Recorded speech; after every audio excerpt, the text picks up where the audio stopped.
फ़खर ज़मान की टीम में वापसी होने वाली है। अब ये खबरें कैसे गर्दिश कर रही हैं, हकीकत जो कि कोई भी नहीं बताएगा, मैं आपको बताने वाला हूँ। पाकिस्तान के senior sport journalist Qadir Khwaja की जानिब से बात कही गई है कि साया ग्रुप वाले जो हैं वो अब फ़खर ज़मान को राज़ी करने की कोशिश कर रहे हैं। और फ़खर ज़मान ने जो बाबर आज़म के हक़ में ट्वीट की थी, वो फ़खर ज़मान का दिली अल्फाज तो होंगे, लेकिन उन्होंने खुद ट्वीट नहीं की थी। अब आपको मैं सारी सूरत हाल से आगाह करता हूँ। असल में फ़खर ज़मान, बाबर आज़म, मोहम्मद रिज़वान ऐसे बड़े बड़े खिलाड़ी जो हैं वो साया कॉरपोरेशन के साथ मुंसलिक हैं। ये इनके एजेंट्स होते हैं, यानी अगर इनको कोई ऐड मिलना हो खिलाड़ियों को तो उसका पैसे का लेन देन जो है वो एजेंट्स करते हैं। फॉर एग्जांपल अब जो फ़खर ज़मान है वो कहते हैं कि मुझे 1 करोड़ रुपए चाहिए, अगर आपने 3 करोड़ की डील की आप 2 करोड़ रख लेना, मुझे 1 करोड़ रुपया चाहिए। इस तरह वो ट्विटर भी संभालते हैं और उस एजेंट्स के ज़रिए ही लोग इन तक रसाई हासिल कर लेते हैं।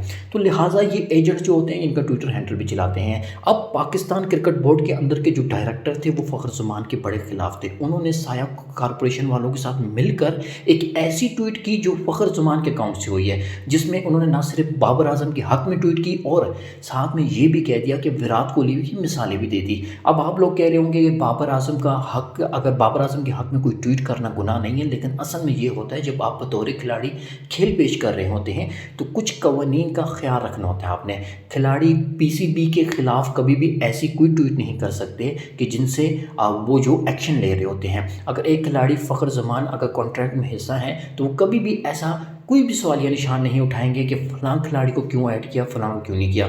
लिहाजा इस चीज़ से तो फ़खर ज़मान बिल्कुल वाकिफ़ थे, लेकिन ये ट्वीट जानबूझ के किया गया। अब आपने एक और ख़बर भी गर्दिश करते हुए सुनी होगी कि साया ग्रुप से इन्होंने ताल्लुक़ ख़त्म कर दिया है, जो कि फ़खर ज़मान के भाई ने ट्वीट करके डिलीट कर दी। तो वाकई ऐसी खबरें गर्दिश कर रही थी क्योंकि साया कॉरपोरेशन की वजह से फ़खर ज़मान का नाम बदनाम हुआ। फ़खर ज़मान ने ऐसा ट्वीट करने के लिए बिल्कुल नहीं कहा था। पीसीबी के कुछ डायरेक्टर थे जो फ़खर ज़मान के ख़िलाफ़ थे, क्योंकि इनका नाम T20 के लिए भी जा रहा था कि इनको आने वाले वक्त में कप्तानी दी जाएगी। लेकिन फिर क्या हुआ, अब वो चीज़ें जो थी फ़खर ज़मान के ख़िलाफ़ थी।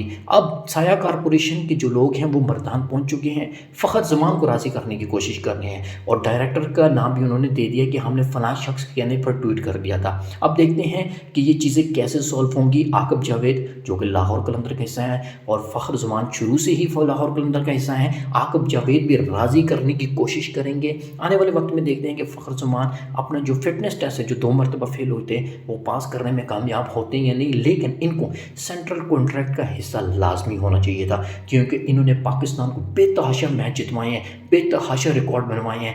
T20 की बात करें, ODI की बात करें तो फ़खर ज़मान जैसा बल्लेबाज ओपनिंग पाकिस्तान के पास तो नहीं है।